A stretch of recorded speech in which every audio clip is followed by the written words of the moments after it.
Buenos días, bienvenidos. ¿Me podría confirmar alguien si se escucha? Buenos días, sí se escucha. Muy bien, muchísimas gracias. Vamos a dar inicio porque el contenido hoy es grande. Recuerdan que tienen que habilitar sus cámaras, por favor. Vamos a dar inicio a la clase del día de hoy del curso de Derecho Civil 3 para la Maestría de Ciencias Jurídicas y Sociales de la Universidad Rural de Guatemala, correspondiente a la semana 16.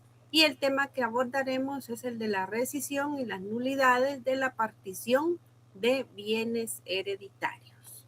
Iniciemos. Obviamente el objetivo de esta clase es que ustedes conozcan en qué consiste la rescisión y la nulidad de la partición de bienes hereditarios de la que hablábamos la semana anterior. Rescisión, tenemos que recordar en qué consiste el término rescisión, más adelante lo vamos a ver, pero en realidad el significado simplificado es dejar sin efecto. Pero para dejar sin efecto, pues tenemos que ver cómo procede, porque las particiones de bienes hereditarios son, ¿qué les diré? El procedimiento que viene después del proceso sucesorio. Y vamos a ver entonces cómo proceden. Recuerdan que la semana pasada veíamos que hay dos tipos de particiones, las extrajudiciales, que podemos hacerla en casos determinados, y las judiciales, que van a ser cuando existen bienes o los herederos son menores, incapaces o ausentes, porque es un juez el que tendrá que autorizar ello, ¿verdad? Buenos días a quienes se están incorporando en el desarrollo de la clase. Por favor, vayan habilitando sus cámaras para que aparezcan en la grabación, por favor. Ya les había pedido la semana pasada. Les decía entonces que la rescisión tiene que ver, en este caso, lo que vamos a ver hoy, con bienes hereditarios. Ya nosotros desarrollamos todo lo relativo a qué son los bienes hereditarios, cómo se obtiene, digamos, ¿verdad? Esa adjudicación que finalmente se termina dando, y que todas las adjudicaciones derivadas de la sucesión que después entran a partición van a quedar anotadas en los distintos registros, ¿ya? Pero es posible que en determinado momento o situación tengamos necesidad de dejar sin efecto esa partición que hicimos. En ese sentido, en el artículo 1118 está establecido que la rescisión puede hacerse de particiones extrajudiciales, es decir, de aquellas que hemos hecho en privado sin intervención de un juez, y menciona lo siguiente: las particiones hechas extrajudicialmente solo, esto es importante, solo pueden ser rescindidas en los actos en que lo pueden ser los contratos en general. Recordemos que los contratos en general contenidos en el libro quinto del Código Civil eh, son negociaciones entre particulares, ¿verdad? Y en ese sentido tienen la facultad en determinado momento, según vamos a ver más adelante, de dejar sin efecto esos contratos.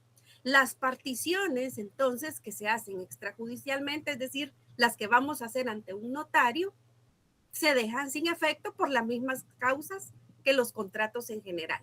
¿Por qué? Porque aquí todos los que están participando en una partición extrajudicial son adultos, no tienen inconvenientes, no hay derechos de otros que se estén afectando, y por lo tanto, así como fueron con el notario a pedir la partición según la conveniencia que tenían, pues así pueden volver a ir y decir, mire, queremos dejar sin efecto esa partición porque llegamos a este otro acuerdo, ¿verdad? Entonces, quiere decir que es sencillo, ¿verdad?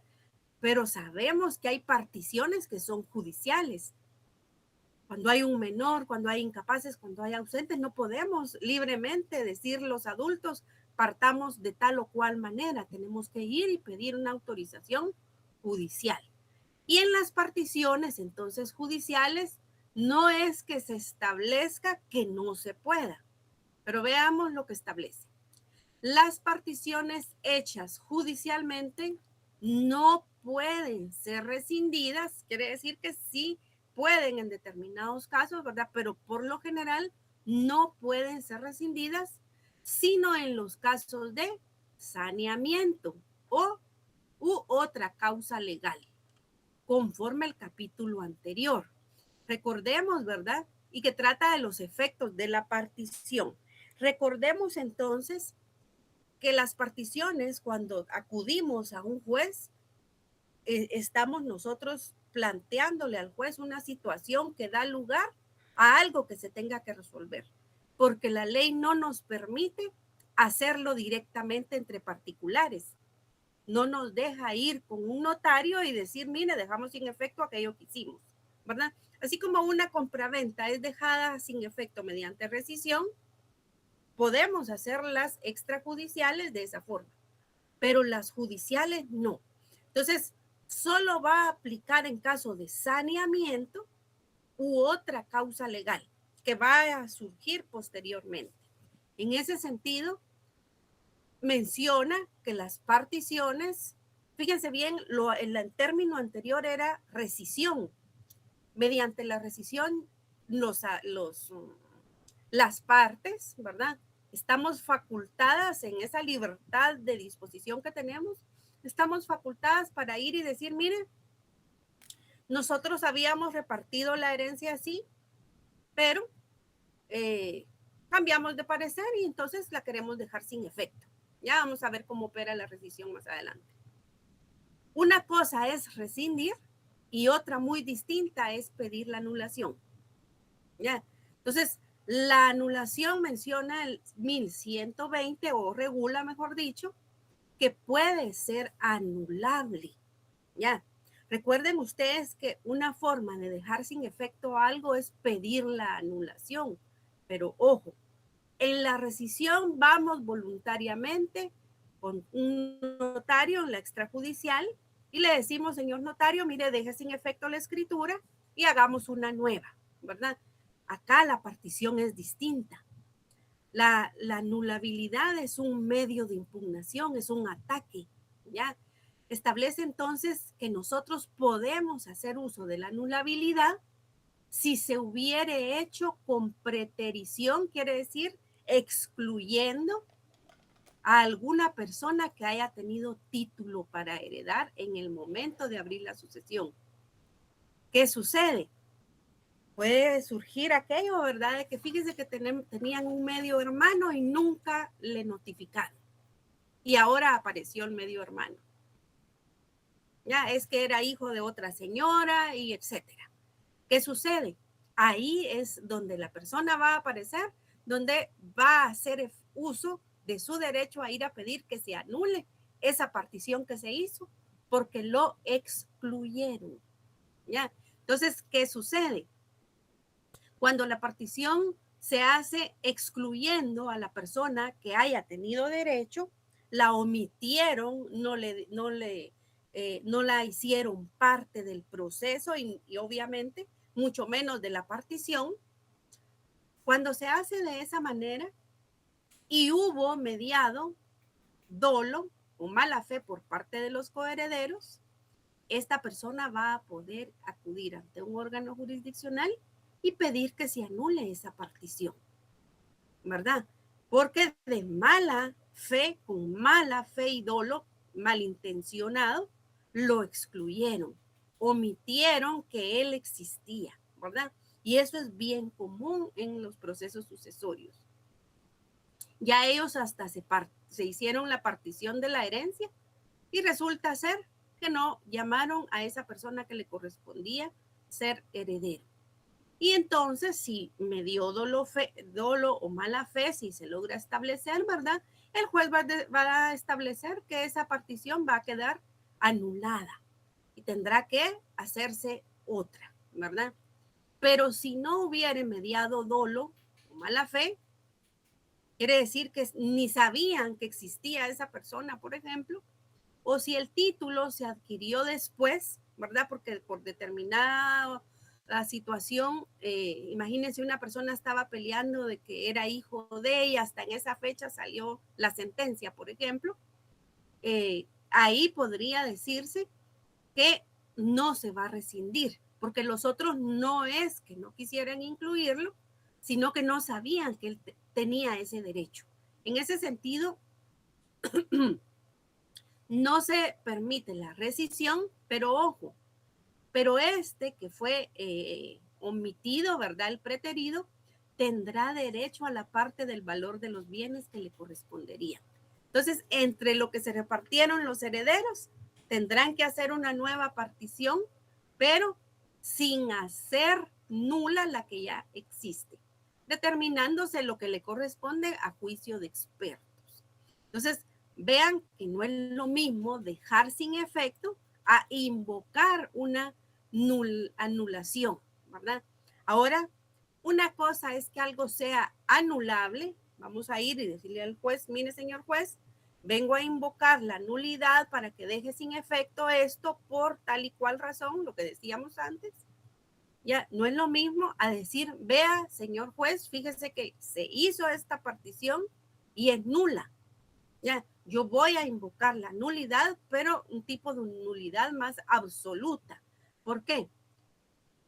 Si la nulidad se hizo tomando en cuenta un heredero falso, en relación a la parte que a este heredero falso le adjudicaron, va a ser nulo, ¿verdad? Eso se va a quedar sin efecto.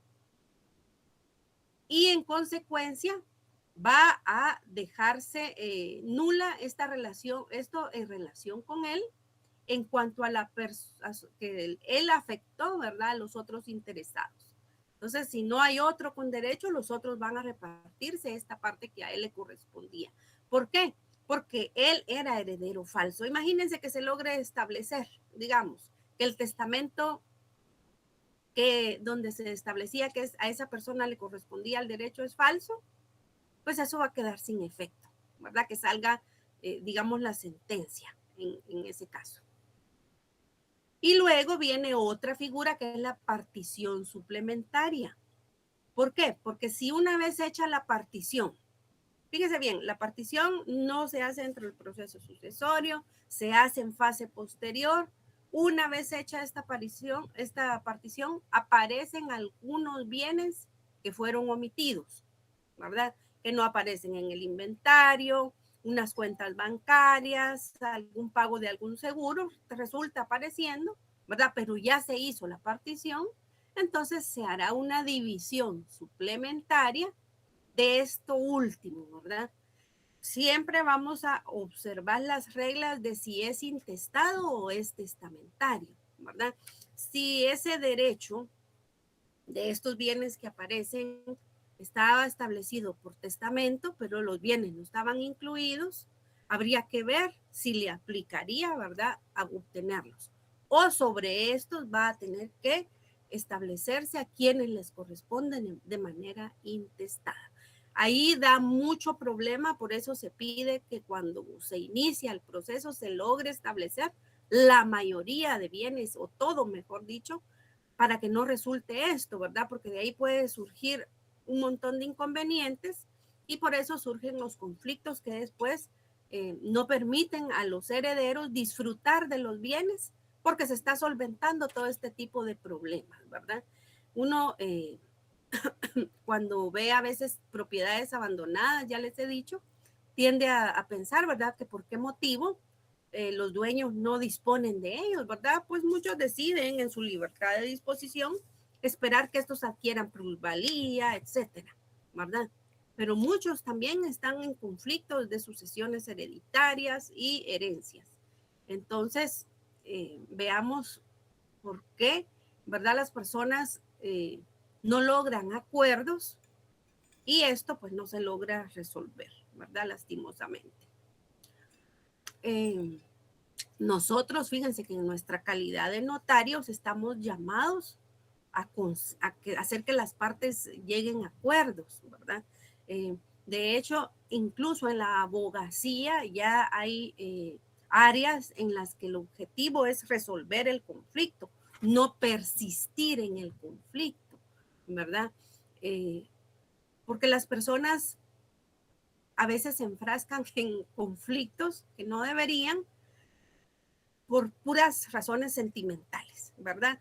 Y les pongo un ejemplo. Tengo una oportunidad, siendo yo estudiante en el bufete popular, ¿verdad? Una señora, él demandaba al ex esposo, ¿verdad? O al esposo, porque todavía estaban casados. Mejor dicho, no estaban casados, era el papá de sus hijos, nunca se casaron.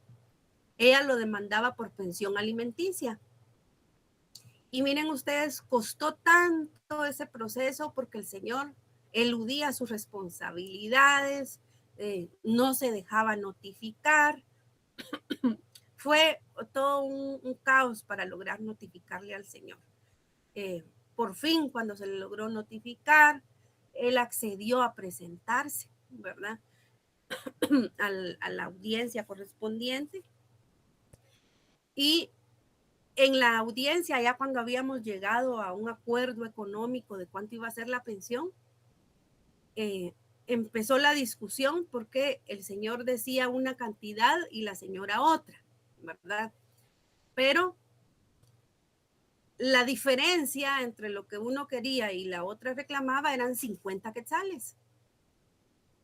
Y le decía yo a la señora, porque yo como pasante, ¿verdad? Era la encargada de guiarla a ella, le decía que era mejor que aceptara la cantidad aún con esos 50 quetzales, porque a partir de ese momento, si el señor incumplía, ya nosotros podíamos pedir que se le hiciera incurrir, o mejor dicho, invocar que se le reclamara el delito de negación de asistencia económica. Pero si ella no aceptaba, teníamos que esperar que saliera una sentencia y tal vez no iba a salir ni favorable a ella, ¿verdad?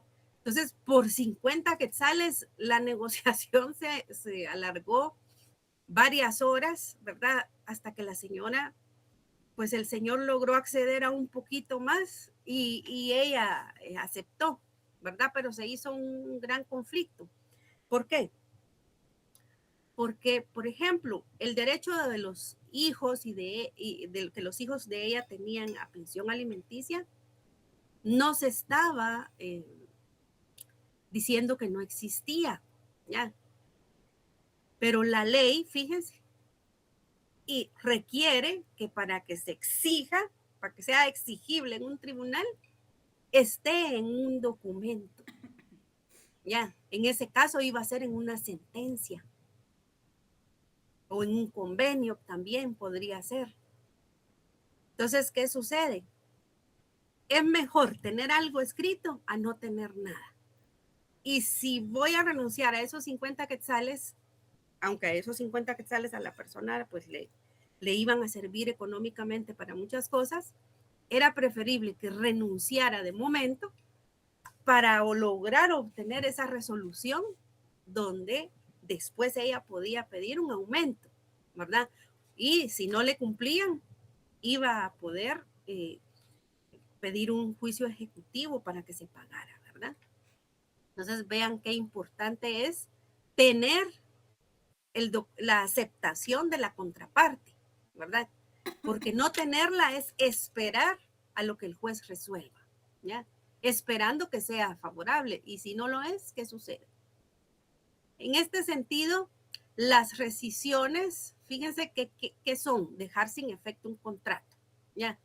¿Cuándo se deja sin efecto un contrato? Cuando las partes ya no quieren, pues, continuar con él, pero ya lo firmaron. Fíjense que uno no puede hacer rescisión de contrato si las dos personas ya firmaron la escritura. Aunque no me quieran pagar los honorarios como notario, estoy obligada a autorizar la escritura. Mientras no haya sido firmado por todos, yo todavía puedo acceder a la figura de cancelación de la escritura pública. Yo siempre les pongo el ejemplo de que en una compraventa está comprador y vendedor, ¿ya? Y están frente al notario, el notario ya imprimió la escritura pública y se las ha leído y les dice, bueno, procedamos, ¿verdad? Y en eso entra la llamada con el vendedor o el comprador, ¿verdad? Y le dice la esposa que no tiene injerencia, ¿verdad? En el esposo. O vamos a ver si sí la tiene. Le dicen, mira, mi amor, si vendes esa propiedad, nos divorciamos. Fíjense bien, si no han firmado, le puede decir el comprador al vendedor, mire, si compro esta propiedad, mi esposa me amenaza de que se divorcia de mí. ¿Ya? Como no hemos firmado, por favor, Lic, cancele esa escritura. Yo le voy a pagar los honorarios y a usted, mire, si le causé algún daño, dígame cuánto le debo, pero quiero que perdure mi matrimonio. ¿Ya? Entonces, se deja sin efecto, o sea, ya no existe el contrato porque lo cancelamos. Solo escribimos una razón de cancelación y se acabó. Eso nunca nació a la vida jurídica. ¿Ya? Pero ¿qué sucede si ya habían firmado los dos? Ya no podemos cancelar. La figura que corresponde es hacer una rescisión, porque es un contrato que ya es válido. El notario, aunque no le paguen, como les digo, sus honorarios, se ve obligado a autorizarlo y en consecuencia ya existe. Y en consecuencia, dar el aviso correspondiente al Archivo General de Protocolos, en la copia del testimonio. Y la única forma de dejar sin efecto ese contrato ya firmado es con otro contrato llamado rescisión. ¿Ya? Entonces, ¿cuándo opera la rescisión? Lo veíamos en el libro quinto, en el contenido extra. Los contratos válidamente celebrados, ojo, pendientes de cumplimiento, como ese caso que les estoy colocando, ¿verdad? Estaba pendiente de cumplimiento porque a entregarse iban las llaves y el dinero y el otro recibió la llamada, ¿verdad? Pero ya habían firmado. Entonces, si quieren, ahí mismo se hace otro contrato de rescisión o otro día, ¿verdad? ¿Pero qué?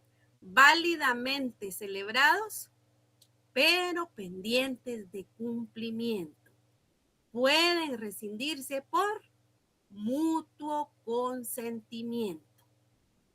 Ahora, si se quiere dejar sin efecto, el contrato ya es válido, pero no hay mutuo consentimiento,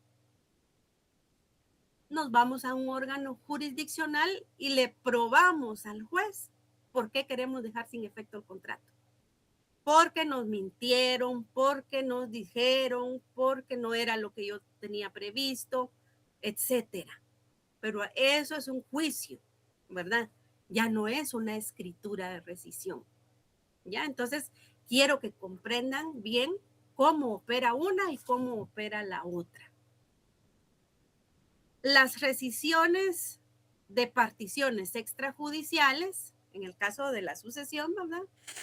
Se rescinden igual que los contratos. Entonces va a operar esto mismo, miren, ya. Ah, sí, es que fíjate que nos habíamos repartido los bienes, pero te habías quedado con la finca de Quetzaltenango y yo con la de Chimaltenango, pero nuestros hijos van a estudiar en lugar distinto, por ejemplo. Mejor te conviene a vos quedarte con la de Chimaltenango y a mí con la de Huehuetenango, por ejemplo. Ambos están de acuerdo, ambos son adultos, las herencias imagino que tienen el mismo valor, ¿verdad? Si no, pues se tendrán que diferenciar ahí o reconocer algo, ¿verdad? Pero el objetivo es dejar sin efecto, ¿ya? Y a partir del artículo 1579 al 1586, pues ya aparecen todo lo relativo a las rescisiones en general. Yo les doy la bienvenida a todos. Les pedí que habilitaran sus cámaras. Agradezco a quienes ya lo están haciendo, incluso a ellos que van manejando, ¿verdad? No necesitan pues estar directamente viendo la cámara porque van manejando, ¿verdad? Lo comprendo, pero a los demás, por favor, habiliten su cámara. Estos son los pocos momentos en los cuales usted va a conocer a su compañero de estudios de la carrera de la licenciatura. Usted no sabe si le va a tocar al licenciado Marcori Martínez llamar al licenciado Montepeque para que le revise un contrato ya cuando estén ejerciendo, ¿verdad? O le va a decir, mira, fíjate que ya me voy a graduar, como te graduaste primero, firmame la legalización del documento que tenemos que presentar allá en el colegio de abogados. ¿Ya? Ay, perdón, dice Marcori, es licenciada. Ay, discúlpeme, Lic. Bueno, No entonces, se preocupe, licenciada, muy amable. habiliten sus cámaras, conózcanse entre ustedes, más que, y yo que los quiero conocer también, ¿verdad? Sé que no es una exigencia de la universidad, pero vean, de aquí pueden surgir incluso amistades de largo plazo, ¿verdad? No solo el compañerismo y el tema profesional. Voy a continuar entonces, casi culminando este contenido, diciéndoles que la nulidad de la partición, ¿verdad? Unas son anulables, otras son nulas, ¿verdad? Y en algún caso vamos a tener que acudir a la partición suplementaria por las razones de las cuales ya expliqué en cada una de ellas. Y este es un resumen general de lo que desarrollamos durante este semestre. Veíamos la introducción a todo lo que es la sucesión hereditaria, ¿verdad? Quiénes son incapaces, cómo opera la representación. Veíamos lo que es la sucesión testamentaria, ¿verdad? Que ahí en la testamentaria sí se está cumpliendo la disposición del testador, porque él decidió hacer un testamento. En la intestada, por el contrario, la ley es la que va a disponer.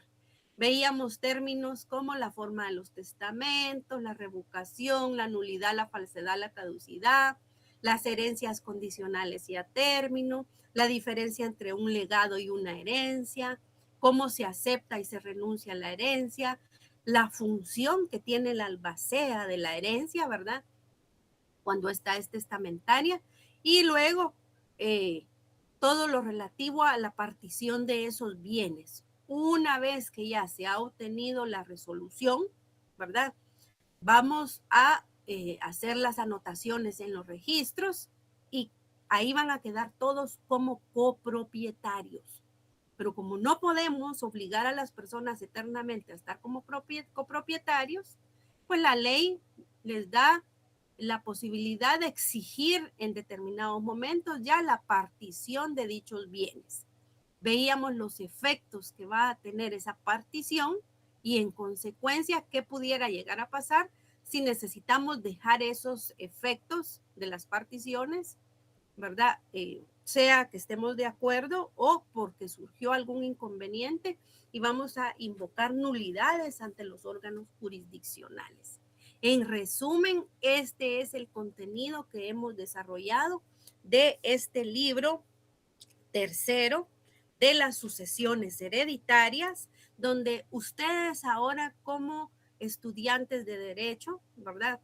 Saben en qué consiste la sucesión hereditaria y por qué ya no tendríamos, al menos nosotros que conocemos de la ley, poder estar expresando que ya me heredaron en vida, ¿ya? No, si me heredaron en vida, posiblemente me hicieron una donación, ¿sí? Entonces, vamos a empezar nosotros a usar la terminología correcta en estos casos, ¿verdad? Vamos a escuchar a los clientes, vamos a orientarlos, incluso vamos a guiarlos en vida al que tiene bienes, ¿verdad? A orientarlos a decir, mire, ¿cuál es la mejor opción que usted puede tener? ¿Se acuerdan que les dije al iniciar el semestre que ustedes mismos van a calificar qué es más conveniente, tomando en consideración ahora que fue dejado sin efecto el impuesto de herencia, legados y donaciones?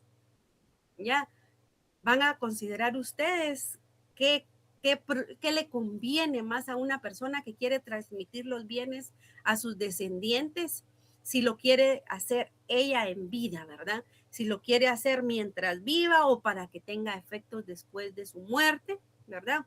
Hoy ustedes me van a decir a mí, yo quiero que algunos tres intervengan y ustedes me van a decir, mire, licenciada, veo que el proceso sucesorio es muy extenso y sobre todo si no se ponen de acuerdo, entonces yo les recomendaría una donación entre vivos con reserva de usufructo vitalicio, por ejemplo, que por cierto, fíjense, también el impuesto de esa donación que antes era IVA, ahora yo no sé, bueno, el registro de la propiedad nos acaba de dar una inducción, pero el impuesto de la donación entre vivos también fue dejado sin efecto, ¿ya?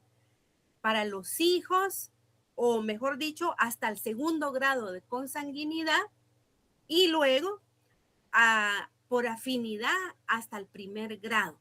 Están introduciendo una reforma porque no, como los esposos no hacen grado, ya, actualmente no les aplicaría a ellos esa exoneración de impuesto, digámoslo así. Entonces, me parece que en el Congreso ya se está analizando, ya se introdujo esa reforma para que también a los cónyuges les aplique esto, ¿verdad? Para que ustedes se den cuenta. Solo termino, Lick, mi referencia para que ustedes puedan hacer el comparativo. Proceso sucesorio porque hay testamento, o dejarlos que ellos miren cómo se arreglan porque no dejé testamento. Donación entre vivos por causa de muerte, perdón, me estoy confundiendo. Donación entre vivos con reserva de usufructo vitalicio, el fideicomiso, una figura de la cual hemos hablado y que está regulada en el Código de Comercio, que aquí me parece que fue, ¿verdad?, donde nos hacían referencia de cómo esta figura está siendo sustituta incluso de estos procesos sucesorios y los testamentos. Y una cuarta que la gente está recomendando, yo no la recomiendo, que es aportar bienes a las sociedades y después repartirse las acciones, porque estaría haciendo cierta simulación, ¿verdad?, con efectos de evasión fiscal, pero surgen otros impuestos que hay que pagar, otra obligatoriedad, por ejemplo, de pagar, de estar encadenado al tema de las contabilidades, ¿verdad? Aunque usted diga, es que va a declarar en cero, sí, pero va a tener que declarar, y si no declara, ¿qué le va a pasar? ¿Verdad? Entonces, siempre les digo, hagamos contratos como lo que la gente quería. No le tratemos de jugar la vuelta ni a la SAT, ni a nada, porque la gente no quiere pagar impuestos, ¿verdad? Porque podríamos estar incurriendo en simulaciones. Ahora las leyes que se están queriendo implementar con el tema del lavado de dinero van a ser cada vez más rigurosas. Ya lo son, pero van a llegar a ser más rigurosas. Entonces, nosotros aquí ya no nos tenemos que preocupar por ejercer bien nuestra función como notarios, ¿verdad? Dar una buena asesoría y sobre todo evitarles a las personas inconvenientes futuros. Porque, ¿por qué hablan mal de muchos colegas en el gremio? Porque hacen cosas, no orientan a las personas y terminan por afectarlas, ¿verdad? Y con razón los apodos que le terminan poniendo a los profesionales después, ¿verdad? Van a ver ustedes que el ejercicio del notariado en específico es muy noble, ¿verdad? Uno se puede dedicar a eso el resto de sus vidas hasta que tenga conocimiento, ¿verdad? No va a tener que andarse peleando en las carceletas. Ojo, recordemos que el derecho en general, no solo el derecho penal, ¿verdad? El derecho tiene muchas ramas a las cuales nos podemos dedicar, ¿verdad? Cada quien decide cuál le gusta y cuál no le gusta. Ya con este contenido, ahorita le voy a dar la palabra al licenciado que pidió la mano, levantó la mano, perdón. Con esto yo doy por concluido mi desarrollo, ¿verdad? Ahorita vamos a ir al contenido extra, pero para que vean ustedes que ya estaríamos cubriendo con lo que terminemos hoy de contenido extra todo el Código Civil, ¿ya? En Civil 1 vieron ustedes, yo tuve la oportunidad de impartírselos las personas y la familia. En el libro en el libro 2, ¿verdad? De Civil 2, vieron ustedes todo lo relativo a la propiedad. Y hoy culminamos con todo lo relativo a la sucesión hereditaria, ¿ya? A través de tareas, a través de preguntas, de investigación que los he puesto a hacer creo que desde el primer semestre, es espero que ustedes ya hayan leído el libro completo de el registro de la propiedad, que es el libro 4 del Código Civil, porque ahí van a ver ustedes todas las vicisitudes que pide y exige el registro. Incluso cuando les he pedido que indaguen más, les he pedido que vean algo que son las guías de calificación registral, que son como orientaciones que nos dan los registros, que no todos la tienen, pero son orientaciones por si tenemos dudas, ¿verdad? Y como yo siempre le digo a todas las personas, si tenemos duda de hacer una escritura, ¿verdad? Porque lo más bonito es que la escritura sea bien bonita, que sea igualita a la que tenemos en el modelo del libro, pero eso no sucede así. Ya cada caso es totalmente distinto. Y si tenemos dudas antes, durante y después, el registro de la propiedad tiene guías, tiene asesores, tiene asesoría jurídica para que nosotros vayamos antes de hacer que los clientes firmen un documento, ¿verdad? Hacer las investigaciones y aclaraciones correspondientes, porque los lugares, estos registros califican el contenido de lo que nosotros llevamos y si omitimos algo, pues no nos lo van a inscribir. Tengan presente que todo lo que diga de manera expresa o expresamente en la ley, si no colocan ese término, por ese motivo les van a rechazar. Y afortunadamente, ¿verdad? Con el permiso de la universidad, de ustedes, no se quedaron sin el contenido del libro quinto, porque aunque sea por pedacitos, en audios, yo se los he ido desarrollando, porque van a ver ustedes qué importante es en los próximos semestres. Por lo tanto, no se podían quedar ustedes sin ese contenido, ¿verdad? Voy a dejar de presentar este contenido.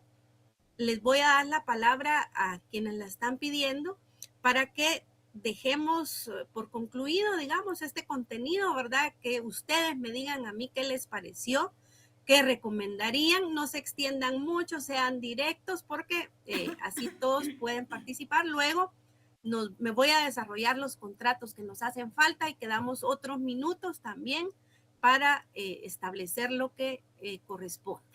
Le doy la palabra al licenciado que levantó la mano, al licenciado Marlon Martínez. Muchísimas gracias, doctora. Fíjese que me surgió una duda. Quitaron el impuesto a las donaciones entre vivos. Creo que era el 12%. Sí, fíjense que las leyes por lo regular no afectan otras leyes, ¿verdad? Por ejemplo, dejaron sin efecto el impuesto de herencias, legados y donaciones, esa ley, ¿verdad? Pero en el articulado también se jaló a las donaciones entre vivos. Buenísimo. Ya, eso es buenísimo. Entonces, eso es buenísimo, por supuesto, ¿verdad? Solo que las donaciones entre vivos únicamente van a aplicar, y dice el registro que de momento solo está aplicando para el caso de consanguinidad hasta el segundo grado y afinidad hasta el primer grado. Por eso les digo que está una reforma ahorita que incluyan a los esposos, ¿verdad? Porque como los esposos no hacen grado, no estaba eso incluido, pero el registro ya está operando. Aunque fíjense que el impuesto que corresponde a una donación entre vivos no es el de herencias, legados y donaciones. Sí, pues, claro. Sino era el IVA. El IVA, el 12%. Sí, yo tuve un caso específico a nivel personal y sí, me topé con que era el 12%. Y algunos recomendaban hacer mejor una compraventa. Sí, porque en la segunda compraventa, en vez del 12%, era el 3% de timbre fiscal. Pero ahí es donde empezamos, fíjense, por evadir impuestos, porque miren, con la pena, pero el término es ese, ¿verdad? Por pagar, evadir es pagar menos, ¿verdad? Muchos dicen, no, es que es estrategia fiscal. Mi esposo es auditor y conozco pues muchos de esos criterios, ¿verdad? Y que sobre todo los que se dedican a fiscal, por eso les pagan, ¿verdad? Por buenas estrategias fiscales, no son ilegales, ¿verdad? Pero tenemos que tener cuidado que no haya simulación, ¿verdad? Claro. Bueno, muchísimas gracias y gracias por todo el contenido. Créame que esta es una de las clases que, bueno, que llevan un orden, una coherencia y y lo mejor es la experiencia que usted nos comparte, porque eso enriquece mucho. De verdad, muchísimas gracias por la manera, por su forma de trasladar el conocimiento y su disponibilidad de solucionar las dudas. De verdad, muchísimas gracias por cómo A da la su clase orden. y ojalá sigamos recibiendo clases con usted. Que Dios me la bendiga. Sí. Gracias.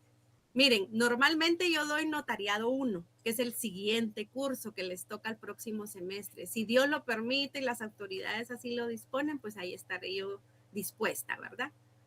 Ajá. ¿Alguien más? Gracias por sus palabras. ¿Alguien más que quiere intervenir y decirme, mire, licenciada, fíjese que después de analizar todo, yo en mi caso personal, yo haría testamento, haría donación, haría esto, haría aquello? ¿Ya? Doctora, Sí, buenos días, Osma buenos Montepeque. días.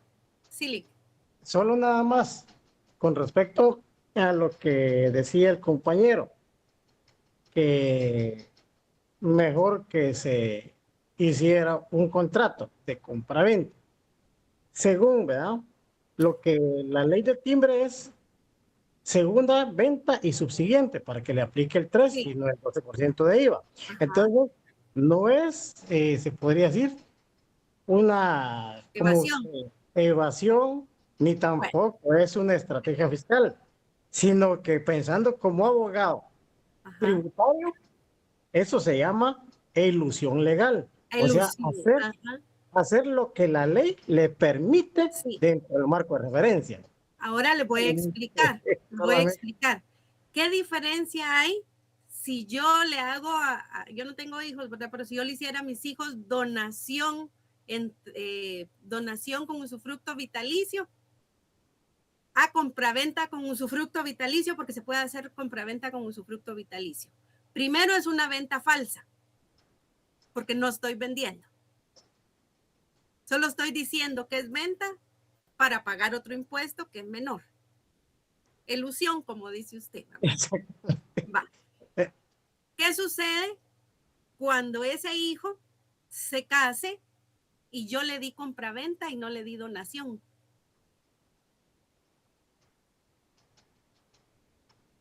Ok, depende de la forma en Ajá, que se va a casar. exacto. Si Porque él se póngale, casó en régimen de comunidad de gananciales, ¿qué va a pasar? exactamente. La Sí, esposa tiene derecho a esa herencia porque adquirió por exactamente. compraventa, no por donación. Entonces vean cómo en una cosa beneficiamos, pero en otra terminamos afectando. Yo sé que es cuesta, ¿verdad? No es lo mismo, imagínense que una persona cuando viene usted y le dice, fíjese que va a hacer su donación y antes era el 12% de IVA.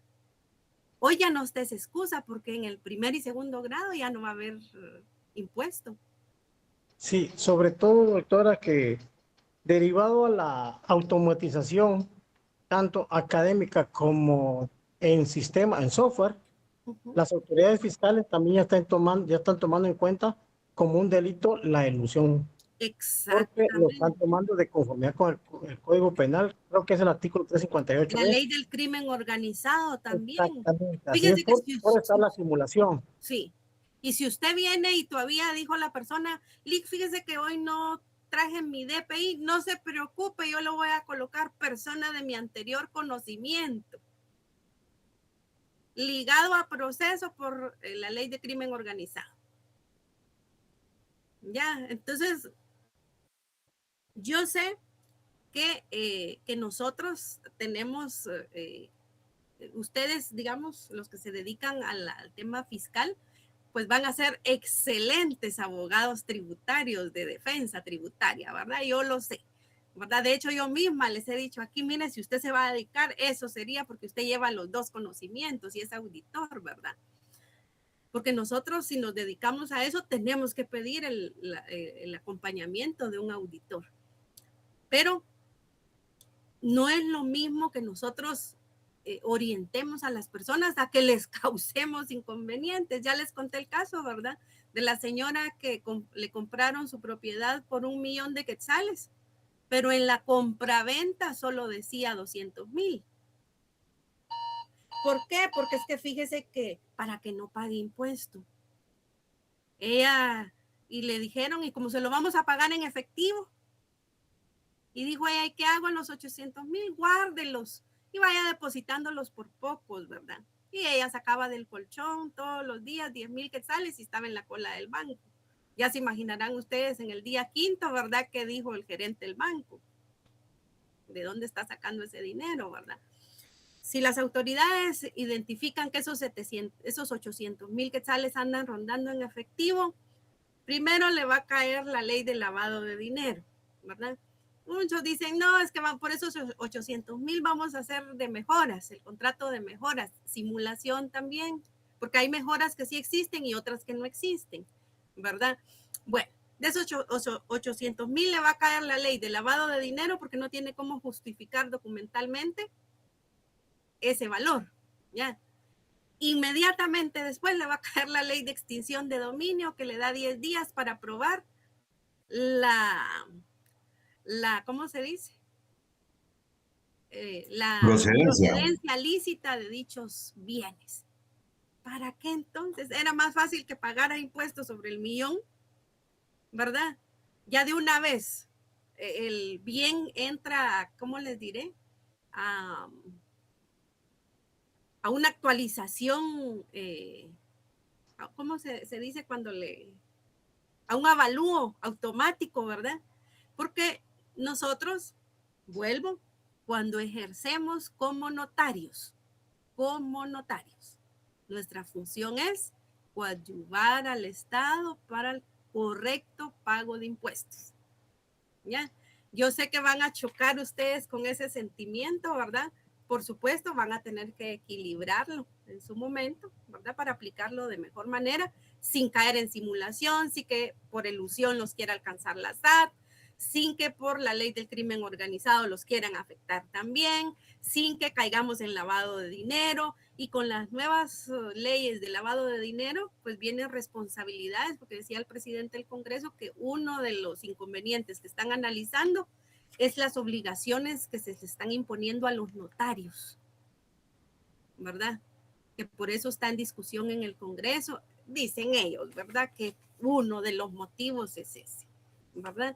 ¿Alguien más? Gracias, Lic Montepeque.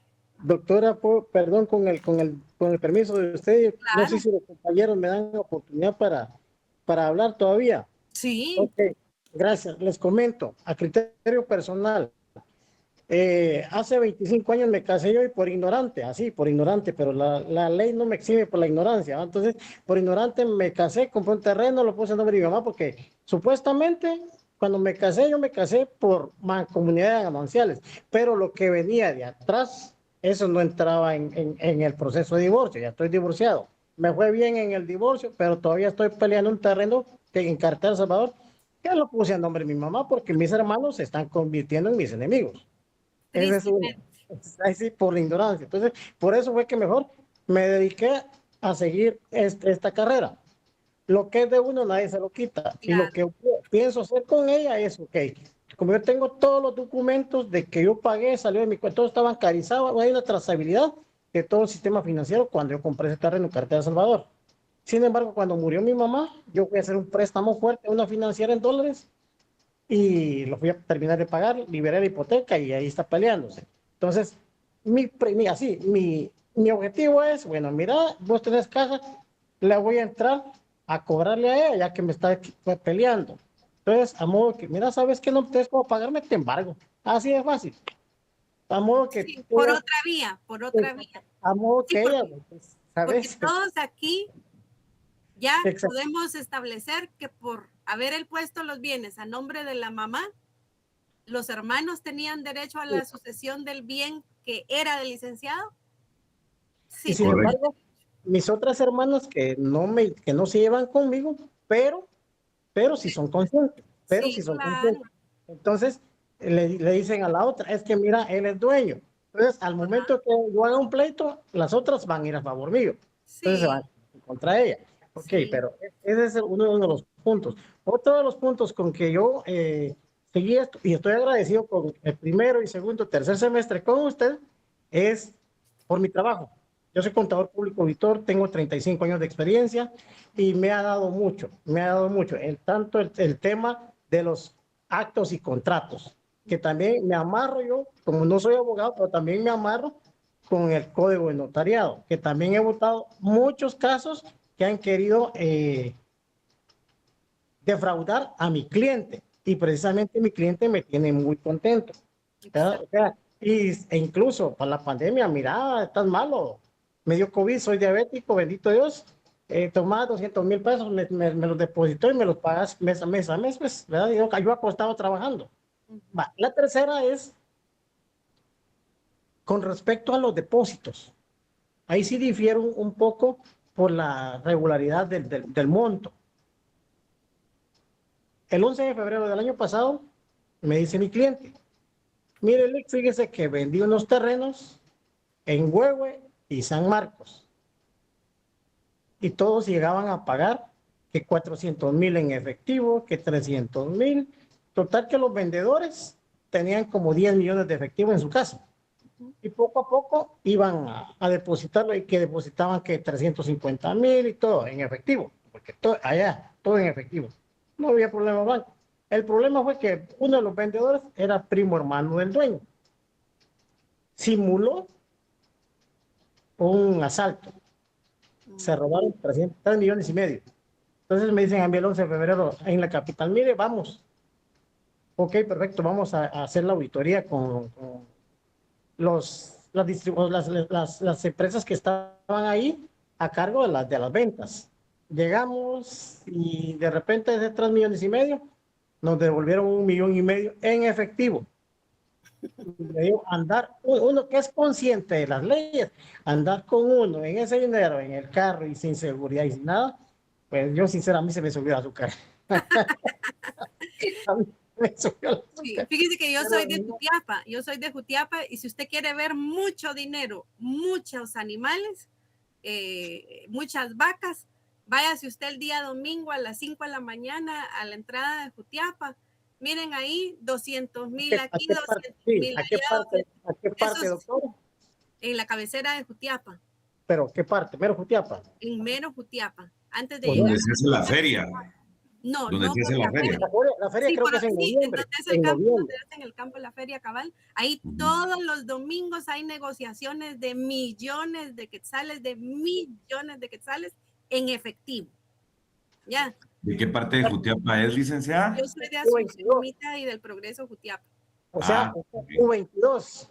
U22, pura Atezcatempa y Jerez, su servidor.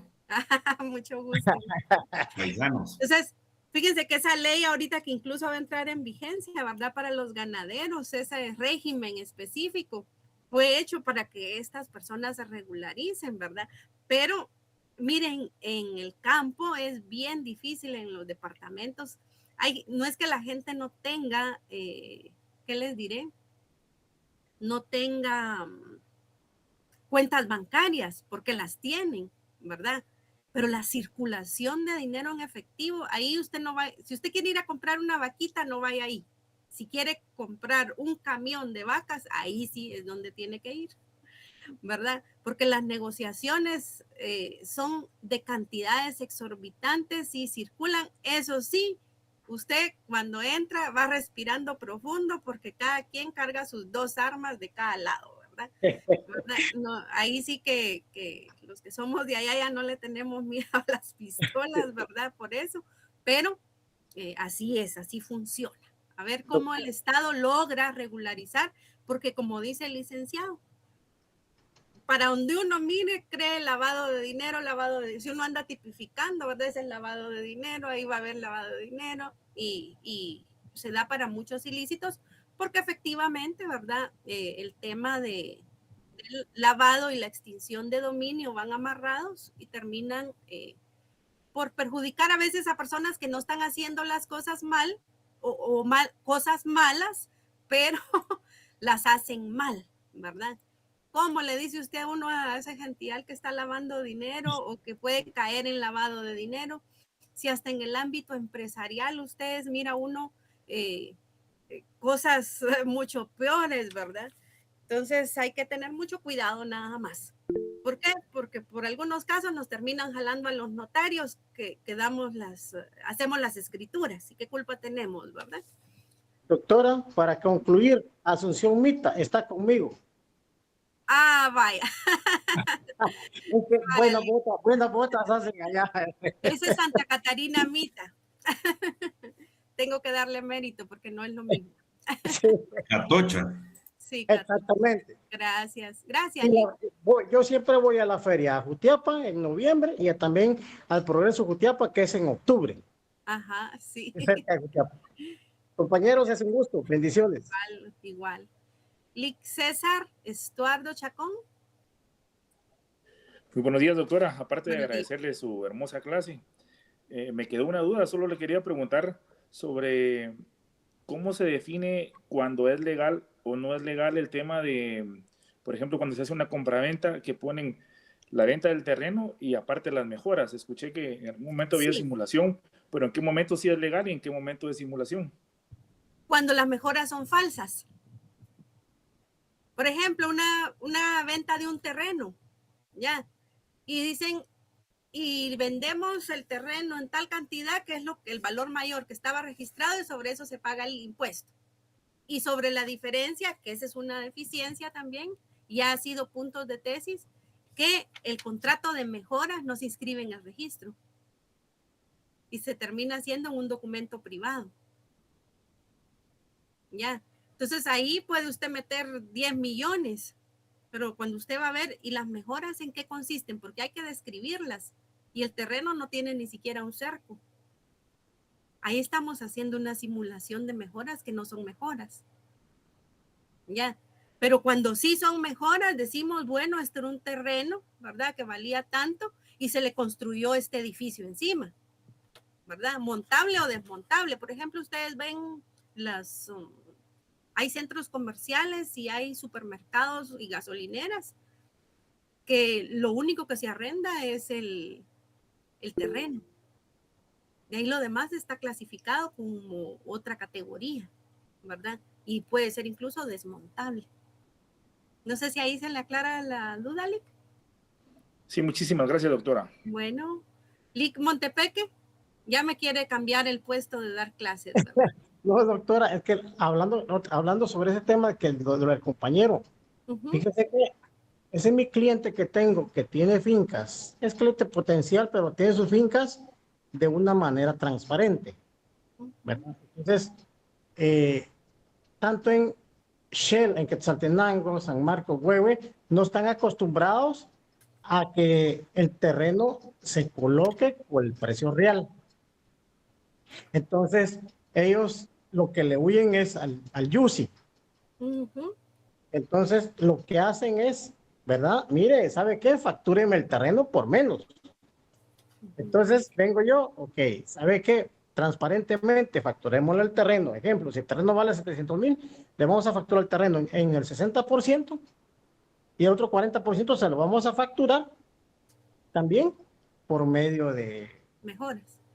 Remozamiento de tierra, mejoras y toda la cuestión. Al menos tenemos un tractorcito, tenemos Leo porque pues, yo soy parte de ese grupo. Entonces, lo metemos ahí, pero todo está facturado, transparentado. Al momento que nosotros, la SAT, nos quiere decir, miren, ustedes están simulando, si ellos hacen la comparación, la sumatoria de todo eso, nosotros estamos pagando de más impuestos. ¿Verdad? Esa es una de las alternativas. Ahora bien, después quiero escuchar su comentario, después tengo que hacerle una duda relacionada a este punto que vimos en este semestre, en esta clase, que es lo de las donaciones. Dígamelo de una vez y ahí rematamos. Y luego con el IC Arenas y me paso a dar el contenido extra de contratos, así cerramos. Ok, doctora, solo con una consulta. Yo tengo entendido, y todo el semestre lo pude verificar, es de que un testamento es la voluntad que uno hace para sus hijos. No, para cualquier persona. Para cualquier persona.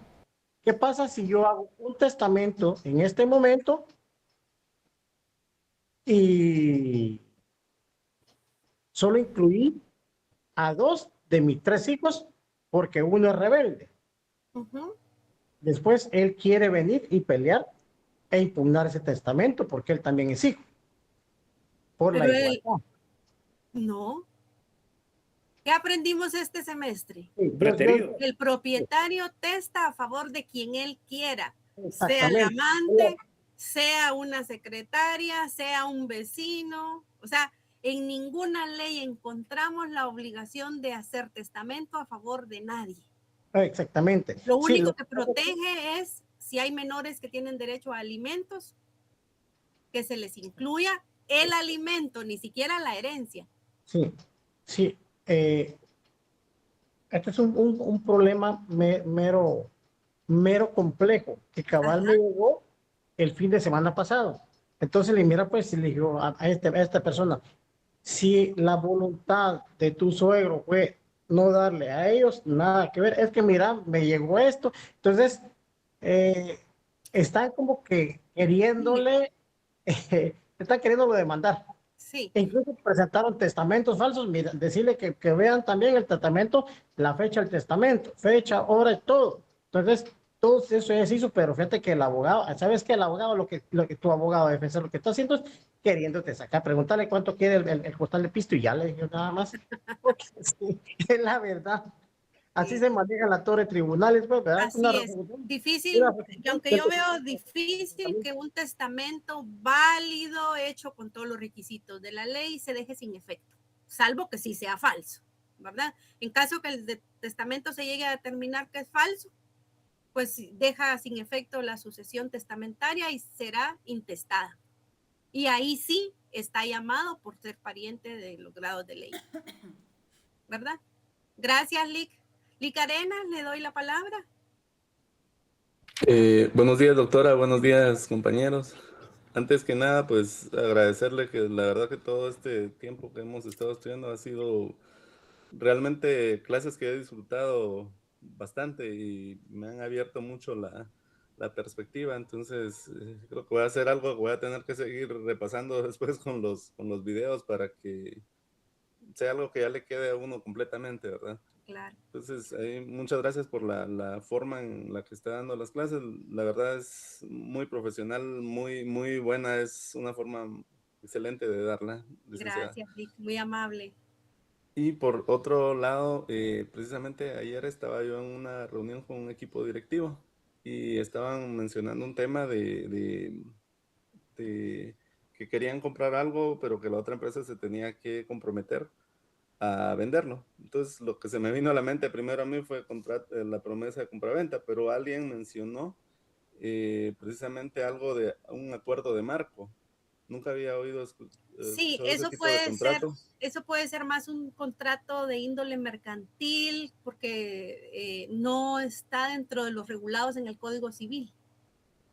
Ya hay contratos de pactos de caballeros, un montón de contratos que están más en el ámbito de lo mercantil porque precisamente es empresarial. Entonces, ahí hay que ver a qué se comprometen y a ver cuáles serán las exigencias, ¿verdad? Pero siga con lo que nos decía. Sí, no, más que todo es que me quedó duda porque la persona solo lo lanzó al aire y estaban, o sea, eran varios temas los que se estaban discutiendo. Entonces, sí que quería precisamente un poquito de entorno a eso porque nunca había escuchado eso. Yo tampoco. Es más un contrato mercantil, ¿verdad? Donde las partes empresariales o al menos una empresarial establecen pactos. Recuerden que los contratos que nos aparecen en los libros a nosotros son los básicos, los civiles. No sé si se acuerdan de una diapositiva que yo alguna vez les presenté, donde estaba la lista de todos los contratos civiles. Yo no sé si está en esta, creo que no está aquí. Vamos a ver. No está aquí. Vamos a ver.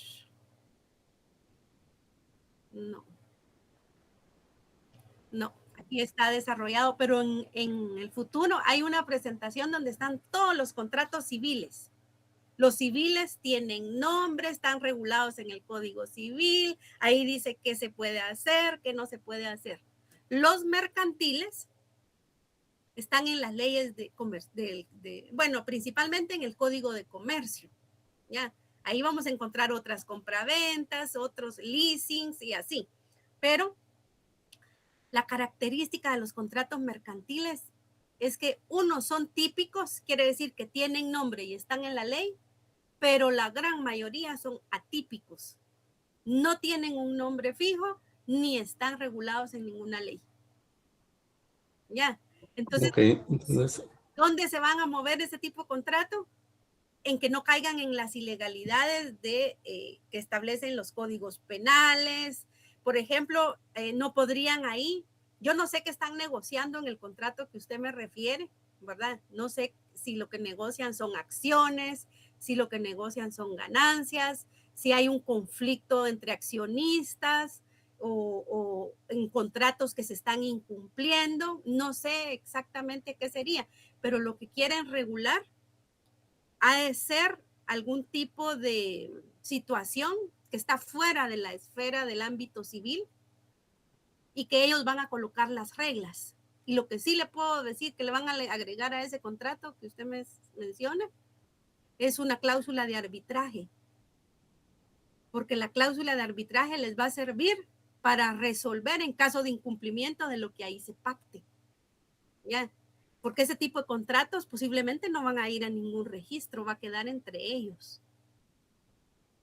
¿Verdad? Entonces hay muy poca información, pero sí puede usted indagar en el libro que está de Garnica de contratos mercantiles y busque doctrina internacional, porque en nuestro país han de ser muy pocas las empresas que desarrollan ese tipo de contratos, ¿verdad? Por la especialidad que tienen, ¿verdad? No es que una sociedad anónima que vende repuestos se va a dedicar a hacer esos contratos, ¿verdad? Entonces miren, para hacer contratos, para dedicarse exclusivamente a eso, pienso yo a veces que hay que sacar especialidades, ¿verdad? Porque es demasiado, ¿ya? Es demasiado y la amplitud del ámbito mercantil, peor todavía, porque no hay normas, entonces las normas las vamos a crear junto con lo que las partes quieren. Y nuestra función ahí va a ser, mire usted qué quiere y usted qué quiere, y ver que no incumpla ninguna otra ley. Así sería, Lic. El Lic Montepec. Gracias, doctora. Bueno, no, Lic. Bueno, vean. Gracias a Dios nos dio tiempo de desarrollar casi en su totalidad el libro quinto, el tema de los contratos, previamente las obligaciones, donde vimos figuras desde la promesa, mandato, constituciones, compraventas. Veíamos que muchas tienen similitudes y tienen características también que las hacen diferentes, ¿verdad? En todos los contratos que son traslativos del dominio, quiere decir que se le transmite a otra persona la titularidad. En algunos se transmite totalmente, en otros hay como por ejemplo la donación con usufructo vitalicio, reserva del disfrute, ¿verdad? Entonces por eso yo les mencionaba que en la compraventa, la permuta y la donación entre vivos tienen muchas similitudes por lo que transmiten, pero va a ver si el disfrute va incluido o no va incluido, ¿verdad? Si hay limitantes, si hay servidumbres, todo eso se tiene que determinar. En el futuro ustedes lo van a ir aprendiendo cuando ya vean la redacción de esos documentos en los cursos de notariado. Y, por ejemplo, veíamos otro tipo de contratos que solo transmiten el uso, no la propiedad. Y ahí encontramos arrendamientos, mutuos, comodatos, depósitos. Y a propósito, aprovecho porque no les había hablado del mutuo, que es un contrato, fíjense ustedes, por el cual una persona entrega a otra dinero u otras cosas fungibles, con el cargo que se le devuelvan igual cantidad y especie. Entonces, el ejemplo común de mutuo en nuestro país son los préstamos. ¿Ya? Un mutuo es un préstamo. Hay mutuo simple, mutuos con garantías, y las garantías van a depender de lo que quieran pactarse, ¿verdad? Entonces, por el contrato de mutuo desarrollado en el artículo 1942, nosotros vamos a encontrar que una persona hace entrega de otra de dinero y a cambio se compromete a devolverlo, con o sin intereses, con o sin garantía. Ahora bien, este es un contrato que da mucho problema en nuestro país por incumplimientos. Entonces, en las cláusulas que en el futuro van a aprender ustedes de este tipo de contrato, van a encontrar que van a tener que incorporarse garantías que lleven al cumplimiento. Y fíjense que aquí yo les coloqué a propósito el mutuo simple, la garantía fiduciaria, la garantía prendaria, se las coloqué sin resaltado. ¿Por qué? Porque no es que un mutuo no se pueda reclamar. Yo no estoy diciendo eso. Lo que estoy diciendo es que va a ser más difícil reclamarlo. Ahora, ustedes ya vieron el semestre pasado de los derechos reales de garantía, la prenda y la hipoteca.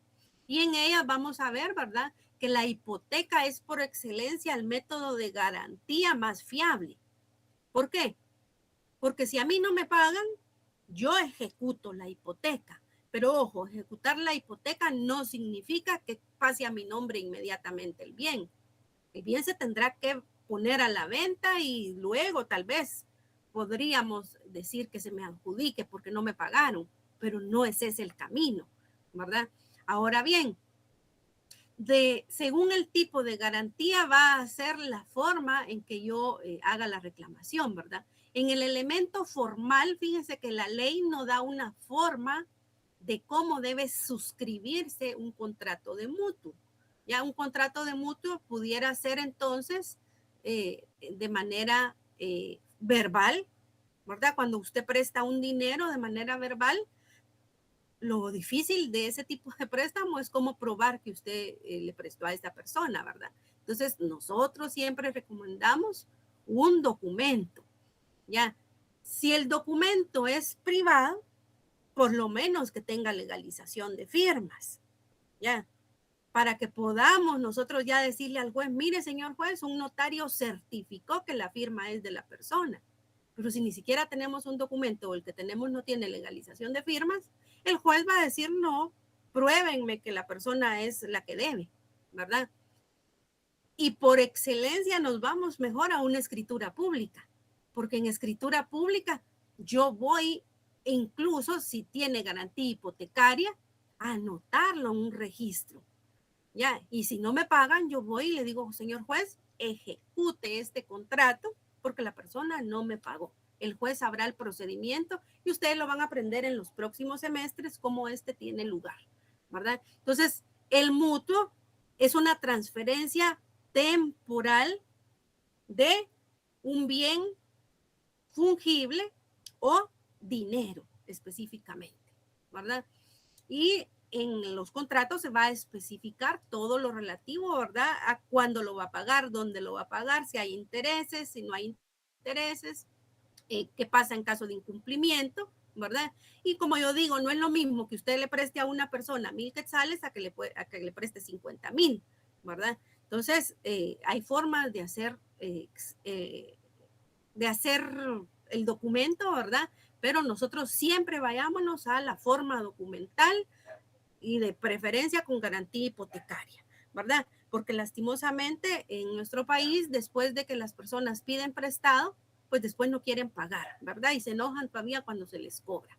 Como le digo yo a mi esposo, cuando le pidan prestado, dígales que con mucho gusto, solo que su esposa es la encargada del dinero y que después de firmar el documento que ella les indique, hoy ya ustedes van a poder decir eso, fíjense, ¿ya?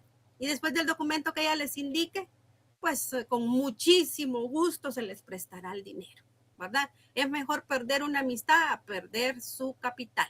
Hay personas que han perdido todo su capital por culpa de los famosos préstamos. Y eso que está sucediendo de los famosos préstamos gota a gota, que son producto colombiano, ¿verdad? Nunca, por ningún motivo, nosotros tendríamos que participar en este tipo de contratos donde las personas están haciendo un préstamo, pero están firmando una compraventa. No puede una persona por un préstamo firmar una compraventa. ¿Qué garantía tiene de que le van a devolver ese bien? Para mí ninguna, ¿verdad? Entonces, el contrato de mutuo tiene mucha similitud con las compraventas, pero aquí hay retorno de el bien que se dio, sea un bien fungible o sea dinero. En el comodato ya explicábamos, ¿verdad? El tema del ejemplo del arma de fuego, en el depósito, que es un contrato más utilizado en el ámbito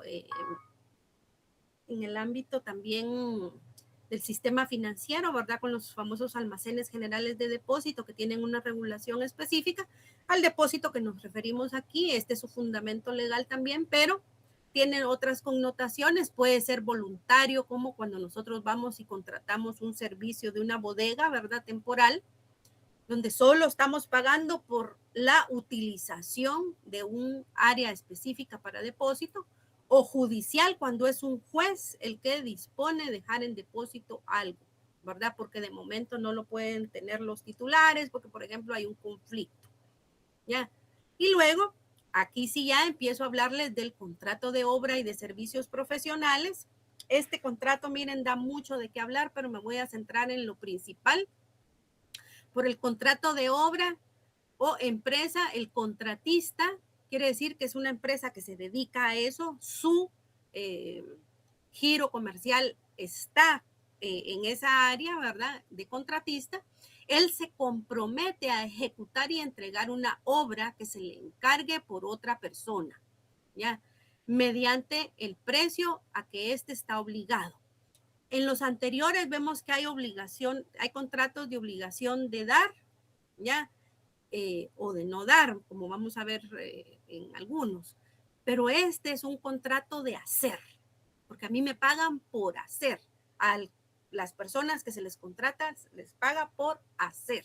Y estamos ante un contrato regulado en el artículo 2000 del Código Civil, por el cual, ¿verdad?, un contratista que se dedica a eso va a establecer las bases y las condiciones y el diseño y el precio que va a hacer por la obra o trabajo que realice, sea una casa, sea un edificio, un puente, lo que corresponda.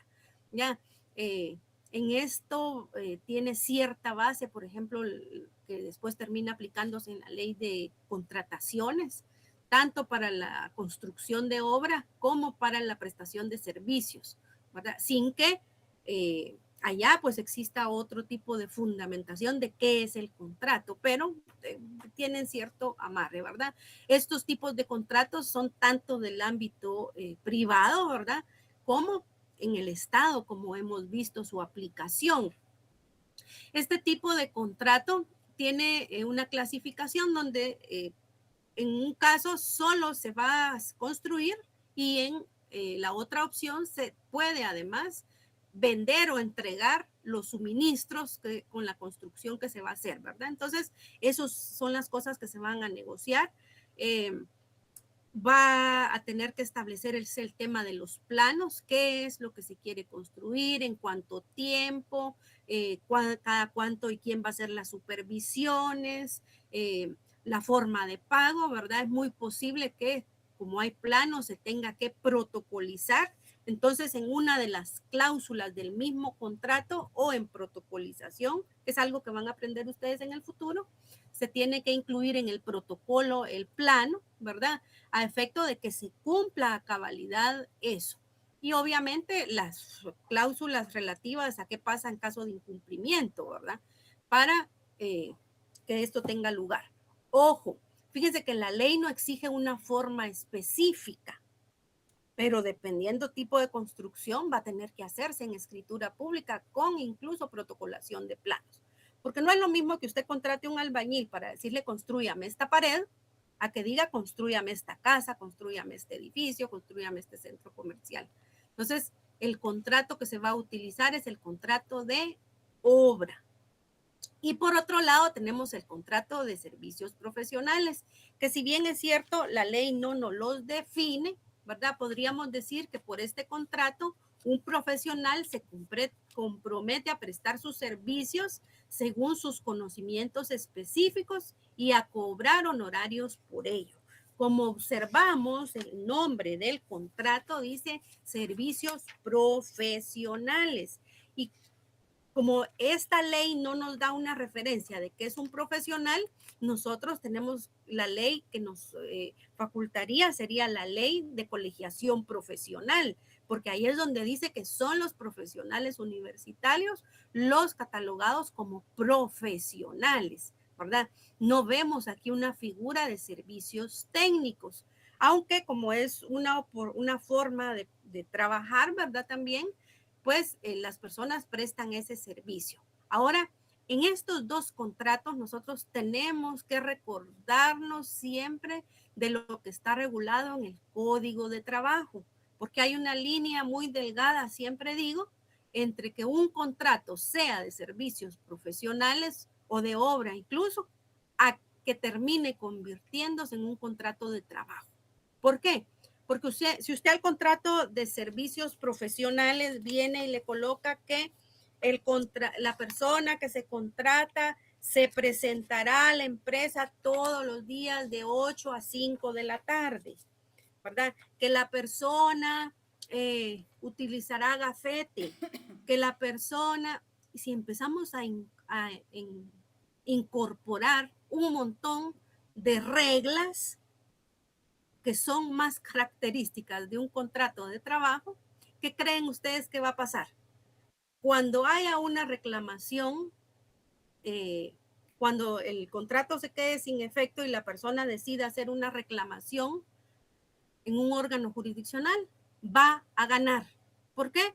Porque hay una figura que se llama simulación, donde yo no puedo colocarle un nombre a un contrato y hacer otra cosa. ¿Por qué? Porque el contrato de trabajo nos dice, sea cual fuere el nombre, hay contrato de trabajo cuando, y empieza a describir cuando existe relación laboral. Entonces, no nos perdamos, ya.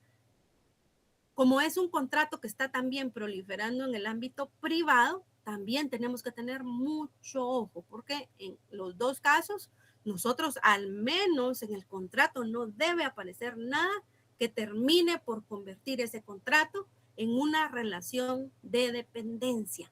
¿Ya? Entonces, la ley no exige una forma de cómo hacerlo, pero por ejemplo, con los clientes deberíamos de pactar un contrato de servicios profesionales, ¿verdad?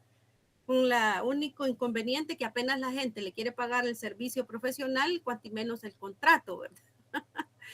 Bueno, pero sería lo idóneo, ¿verdad? Sería lo idóneo.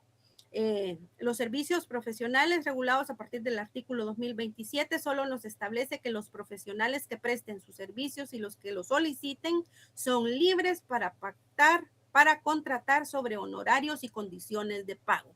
Eso me lleva a un punto de investigación que a más de alguno le puede servir para una tesis, en el que, por ejemplo, la SAT establece que un notario percibe tanto, que un notario por tal auténtica debería cobrar tanto. No. Cuando vayan ustedes al curso de Derecho Notarial, les tengo la oportunidad yo de hacerlo, les enseñaré que los honorarios se pactan libremente entre las partes. Yo puedo decidir cobrar un quetzal o 1,000,000 de quetzales. ¿Por qué? Porque hay libertad, ¿verdad? Entonces, ¿cómo es que el ente fiscalizador pretende decirle a los notarios cuánto es lo que se presume que van a cobrar? Y no me refiero a la presunción de cuánto ganan los profesionales anualmente, sino a la presunción, por ejemplo, en el caso de legalizaciones que van a la SAT después, por ejemplo, de vehículos o traspasos de vehículos, todas esas cosas. Ojo, solo a falta de convenio en el 2028, la retribución profesional se regulará conforme al arancel. Si ustedes van a todos los aranceles profesionales, van a encontrar estos dos, la libertad en primer lugar y a falta de acuerdo, el arancel. Cuando hay falta de acuerdo es ante un juez donde vamos a ir a discutir que estamos en contra del pago que se está haciendo. Y luego ahí desarrolla todo lo relativo a qué tiene que hacer el profesional, cuáles son sus obligaciones, qué debe de hacer. Por ejemplo, el 2032 y el 2033, el profesional está obligado a prestar sus servicios con dedicación y diligencia y será responsable por los daños y perjuicios y también responsable por la divulgación de los secretos. Ahorita con esa ley de lavado de dinero que se pretende como que el notario denuncie a los que están haciendo la negociación, no sé si chocaría con el secreto profesional, ¿verdad? Luego habla de otras disposiciones Y las personas que sin tener título facultativo, o sea, que nos dan las universidades, ¿verdad? O autorización legal prestar en servicios profesionales, para las cuales la ley exige ese requisito, además de incurren en las penas respectivas, no tendrán derecho a retribución y serán responsables de los daños y perjuicios. Leí el artículo 2036. Entonces, hay mucho más que decir, pero yo no me puedo seguir extendiendo. La fianza, miren ustedes, lean todo el articulado del 2100 al 2120. Me parece que de todas las regulaciones es una de las más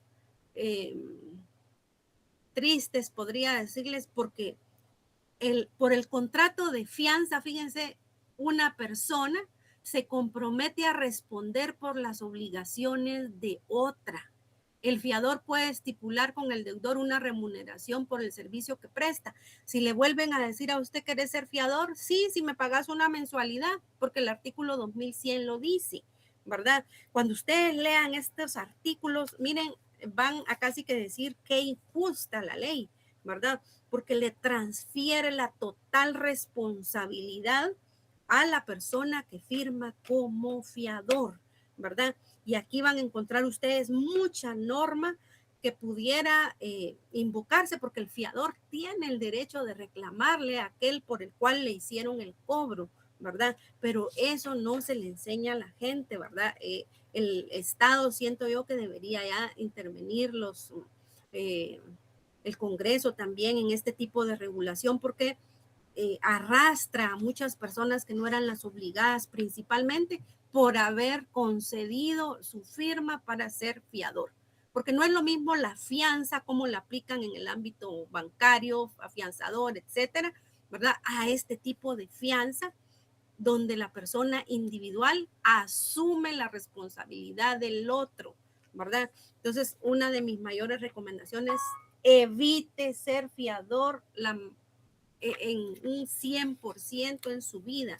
Si ya fue y la experiencia fue buena, pues qué bien, pero la mayoría de situaciones de los fiadores son afectables en su vida, en el ámbito económico y personal. Entonces, por favor, lean ustedes estos artículos. Miren, van a quedarse en el audio, yo desarrollé mejor esto, ¿verdad? La renta vitalicia, pues es un contrato aleatorio que puede ir incluido en otro, ¿verdad? La fianza, la renta vitalicia, son figuras contractuales que están reguladas en la ley y lo que hacen es que sirven de complemento para otro contrato. Así como hay usufructo vitalicio, hay renta vitalicia también, ¿verdad? Y aquí se establece cómo se aplica. El tema de las loterías y apuestas para llevarse a cabo, pues tendrían que contar con autorizaciones. No dice mucho la ley, pero lo que dice, ustedes por favor hagan su lectura. Es por último el contrato de transacción, compromiso o cláusula compromisoria, tienen más con la preparación, tanto el compromiso como la cláusula compromisoria, que van incluidos o como contrato individual o como un contrato, o mejor dicho, como una cláusula dentro de un contrato, por el cual vamos a definir cómo vamos a resolver nuestros conflictos en caso de incumplimiento, ¿verdad? Hemos estado desarrollando en el Colegio de Abogados, nos dieron un curso de introducción al arbitraje, ya, y casi todos los conflictos se incluye que se traten de resolver en la vía del arbitraje para no tener que acudir a los órganos jurisdiccionales. Hay otras vías como la mediación, etcétera, pero esto se tiene que incorporar en contratos que son extensos y de largo tiempo de cumplimiento.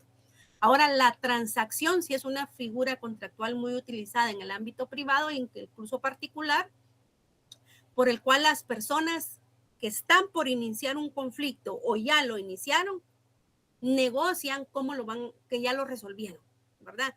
Establecen que ya no se van a contrademandar, o la demanda que está la van a dejar sin efecto, pero ojo, no se puede transar sobre todas las cosas. Hay cosas que la ley prohíbe que se pueda hacer transacción sobre ello, y eso lo vamos a encontrar regulado en los artículos siguientes del Código del 2151 al 2169. ¿verdad? Entonces, por favor, escuchen el audio. Y ya para finalizar, yo les dejo acá que les había colocado el tema de la servidumbre, pero ustedes ya las vieron, el testamento no digamos, hoy ya hasta pueden dar clases de testamento, la capitulación matrimonial, que va a ser una escritura pública, ¿verdad? El usufructo, uso y habitación, que es algo que se va a determinar, ya sea de manera independiente o dentro de otro contrato, ¿verdad?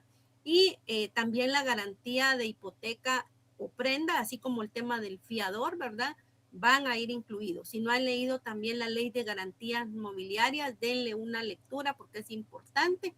La rescisión, afortunadamente hoy les logré hablar algo de la rescisión. La carta de pago y el finiquito, cuando se culmina un contrato, es necesario que obtengamos esa constancia, ¿verdad? Primero el finiquito, pero la carta de pago es porque, por ejemplo, hay una hipoteca o una prenda en el registro anotada y si no tenemos la carta de pago, esa hipoteca va a seguir figurando en el registro. La división y de la cosa común y la partición es una escritura, pues de la que afortunadamente ya hemos hablado, y algo que empezamos el primer semestre hablando de la identificación de persona. Estos no son contratos, sino son escrituras públicas que se hacen, que en el futuro ustedes van a ir aprendiendo. Hubiera querido que me diera más tiempo, ¿verdad? Siquiera déjenme verles el rostro por última vez durante este semestre, esperando en Dios que el próximo nos permita volvernos a encontrar. Por mi parte, agradezco mucho la atención que me han dado, la deferencia. Espero que estos conocimientos les sirvan para su vida, ¿verdad? Principalmente para su formación y para su futuro ejercicio, quieran o no hacerlo, ¿verdad? Ahora ya ustedes tienen ese saco de el que estudió derecho, sabe de derecho. Entonces, por lo menos lo que estuvo en mi posibilidad compartirles, lo hice de la mejor manera y pues esperando que sea de utilidad. Muchas gracias y pues si alguien quiere intervenir, yo le doy la palabra. Yo sé que la clase ya terminó, ¿verdad? Y que tienen que ir a recibir otra clase, pero si alguien quiere intervenir, pues lo escuchamos con mucho gusto. Sé que dudas y preguntas pueden surgir un montón y no me quiero ir sin darle las gracias al licenciado Ricardo Sosa, que fue quien nos ayudó este semestre, ¿verdad?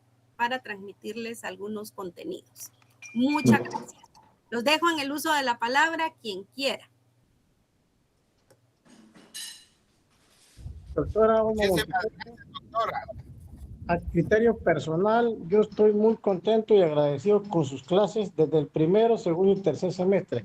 En especial y específicamente este semestre. Me ha ayudado mucho, tanto para mi carrera en vida profesional como también vida personal. Muy amable. Y primero Dios, el otro semestre, primero Dios, estamos nuevamente con ustedes. Gracias, doctora. Que Dios se quede con ustedes y que Dios los bendiga dándoles sabiduría, salud, amor y paz. Amén. Así que sea. Gracias. A ver, ¿alguna